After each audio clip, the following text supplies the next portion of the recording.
let me invite our keynote speaker all the way from Tufts University School of Engineering, our very dear friend and an ardent STEM champion, Dr. Ethan Danahy. Please put your hands together to welcome Dr. Ethan Danahy. Dr. Ethan, the webinar is yours.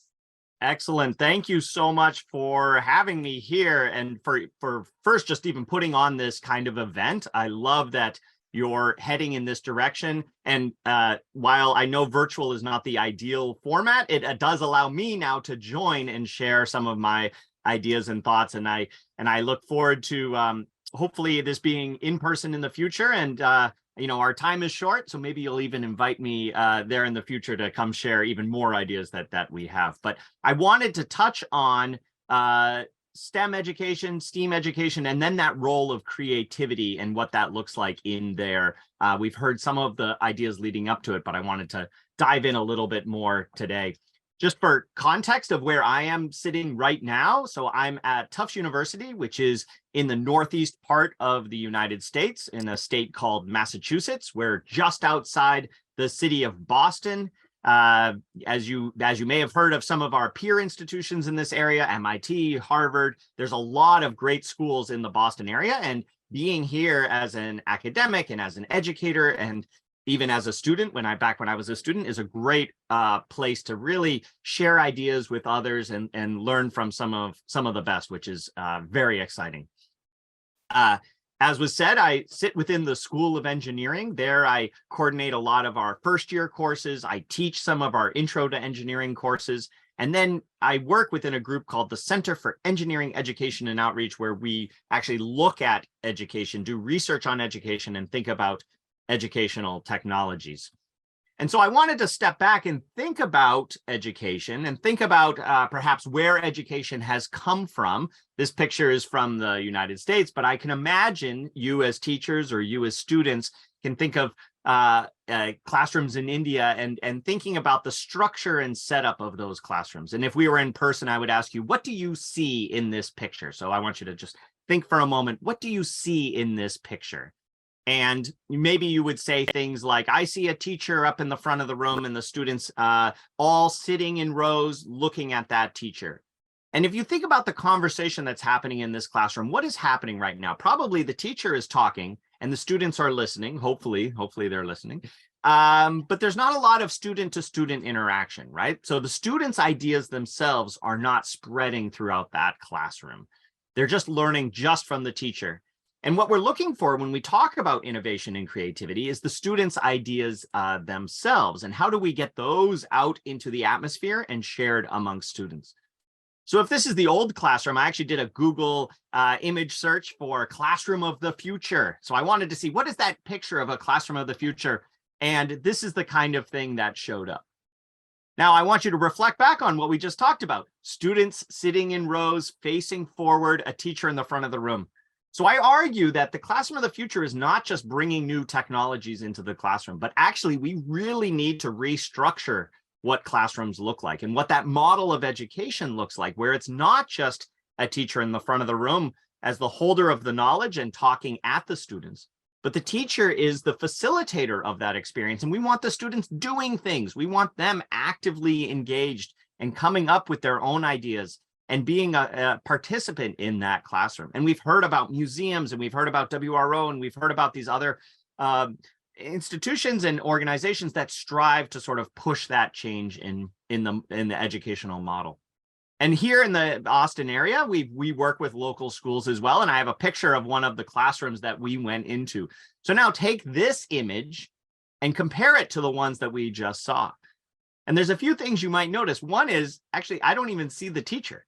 Right, so there's no teacher sitting in that front of the room. Actually, I think the reason is because the teacher took the picture. But still, you don't see that teacher being the center of attention. In fact, if I asked you where is the front of the room, you might not even be able to identify that, because they have shifted the tables around and they've gotten on the floor because the activity that they were doing required a change to the physical setup of that room. And yeah, it's not high tech, right? They're using craft materials and found materials to do an engineering activity, but you can see the engagement of the students, the excitement of the students. You can feel that innovation and creativity that the students themselves are putting into those projects. They're not just trying to memorize some facts. They're not trying to just repeat what that teacher has said. And so this kind of philosophy drives why we're doing what we're doing here. So these are some of the grand challenges from the National Academy of Engineers. As they look forward, these are the problems that the world are facing and the things that we need to be solving.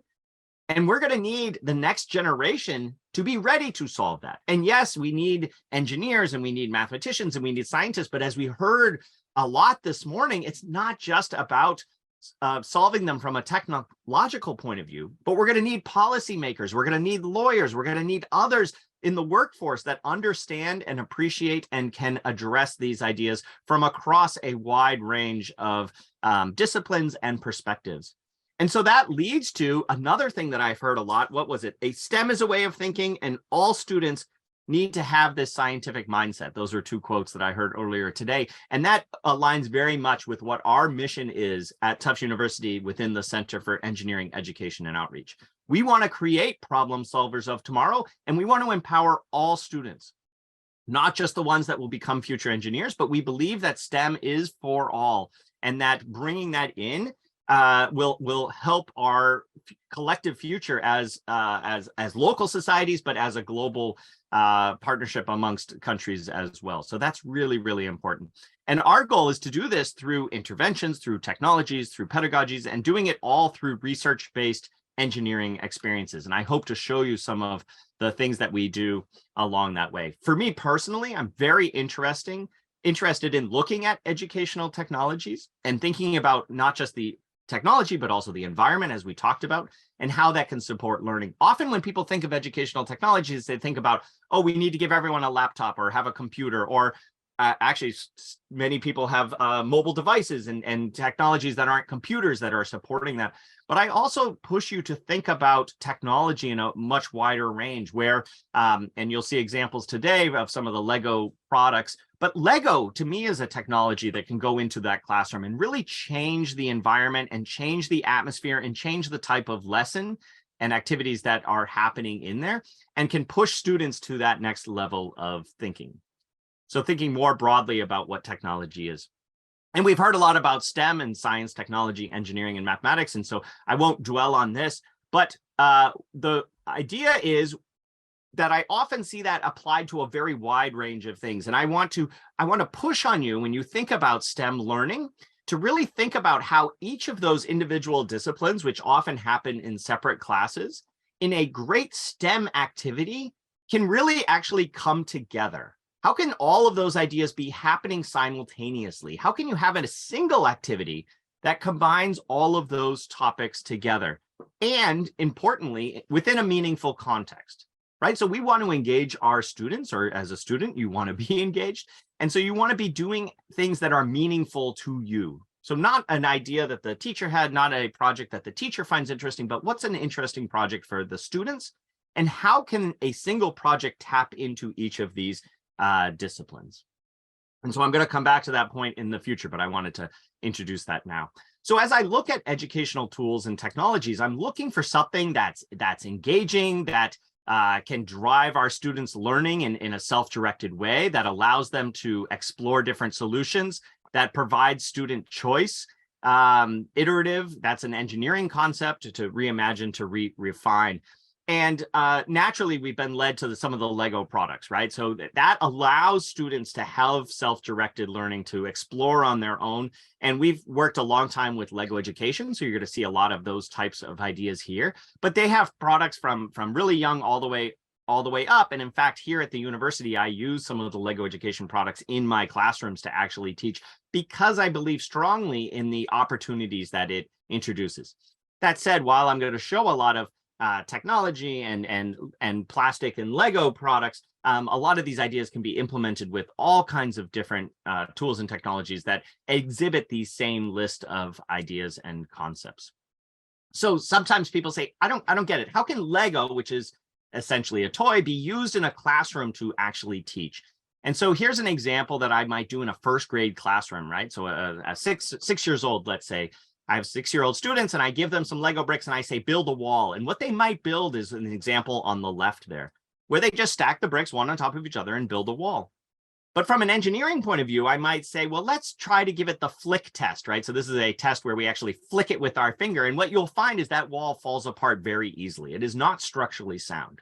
So my 6-year-old is not using the words structurally sound or iterative design or structural engineering, but is starting to fundamentally start to understand these concepts. And through iteration, through play, they might come up with a new idea to them of how to build a wall, which is to offset bricks in the wall, which then allows it to survive that flick test and actually be more structurally sound.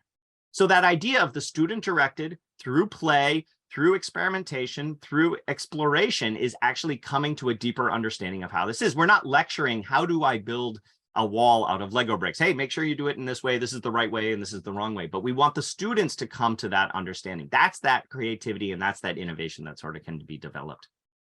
So as I go a little bit older, let's say we're in 10 years old and we're starting to do different types of mathematics. I'm learning about division. I'm learning about ratios. Typically, we might hand them a sheet of math problems and say, what's 10 divided by 3? What's this? What's that? What's this?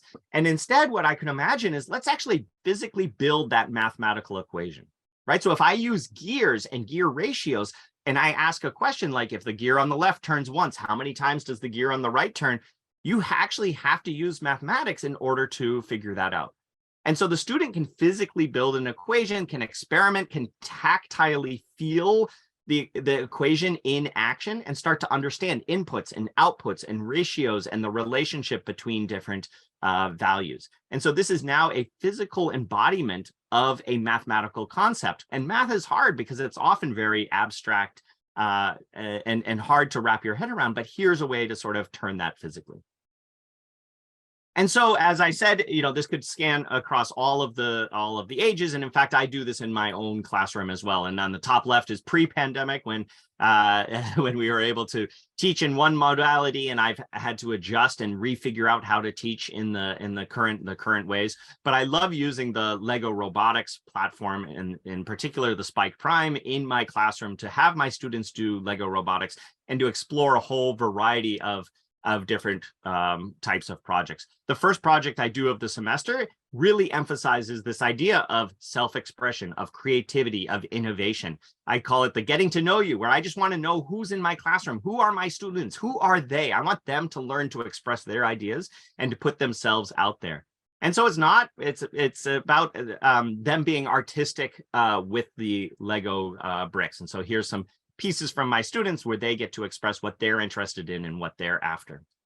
And we can incorporate across engineering and say biology. And so we do a biomimicry activity where students learn about an animal, sketch it, learn about the structure function, and then actually replicate it using the Lego robotics. And so going through that whole arc of bio-inspired robotics, which we see in industry. So again, building those skills that they might come across as future engineers. I'm also very big onto this idea of human-centered design. How are we designing for others? How are we solving problems that people have out in the world? And I have a project using the Lego robots called Astronaut Tools, where we simulate what it's like to actually be up in space. So they have to wear big space gloves and which are just winter gloves, but big gloves and have to simulate to move a nut from a bolt to a bolt and to build a tool to actually do that. And again, this is a simulation of what an engineering problem would be for in the classroom context, but it's a way to sort of inspire students to create things, to do it in different ways. And again, when they share amongst everyone in the classroom, they start to learn from each other. So it's not just about me telling them what the ideas are, but that peer-to-peer learning is so important in these contexts. And this one here is a spirograph drawing machine. And so here, again, they're learning about gears and gear ratios and how to actually physically build something, but in the context of making art and actually creating some individualized drawings that are specialized to them. And they learn about the inputs and outputs. As I change my robot, which is my input, how does my output, the drawing, actually change? And so I want to use that to then transition into this idea of expanding the idea of STEM to the idea of STEAM? Can we actually include this artistic expression into our learning activities themselves? How do we not just focus on the technical aspects, but focus on expanding those ideas and encouraging the students to be creative in their problem solvings? And I want to tap into a little deeper onto one of the activities that I gave. I actually do this one fairly quickly. So it's an in-class activity where they come in, I present the idea, and they have to solve it. My goal is to introduce gearing. So gearing, again, as we talked about with those mathematics, is kind of tricky. You have to think about the input gear and the output gear and the ratios and how that sort of works. But I want them to learn that within the context of actually building something. And so we build a top spinner. So they have to make a physical top and then build something that spins it up and sends it off. And here's an example of it, just of it sort of going. Some examples on the left of different gear ratios, and then I think this one on the top right there spins for about 50 seconds or something, which is amazing that the students are able to create that. But what I want to do is I want to tap back into something that I said earlier, and I want you to analyze this activity through that lens. Remember, I said it's about a single activity that combines all content topics together within a meaningful context. And so this is a super simple activity. Build a top, make a spinner, go forth and do it.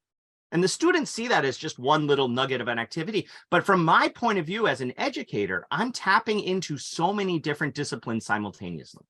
Right? So I'm taking pieces from their science class and they're learning about friction and velocity and momentum. I'm taking the pieces from technology class as we do programming and computer science. We're doing the robotics design. They're evaluating, they're iterating, they're brainstorming, they're doing all those pieces. And of course, the mathematics as they start to understand the gear ratios and how do I make a more efficient top spinner by having something that has a higher gear ratio.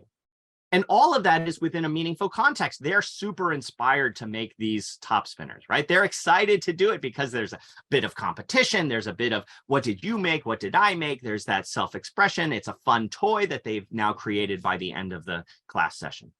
And so you can see how we don't need to separate all of the disciplines and have separate time for each, but we can bring those all together and to do activities that enable students to be creative and innovative and still touch on all of those core concepts that we as educators are sort of responsible for teaching to our students.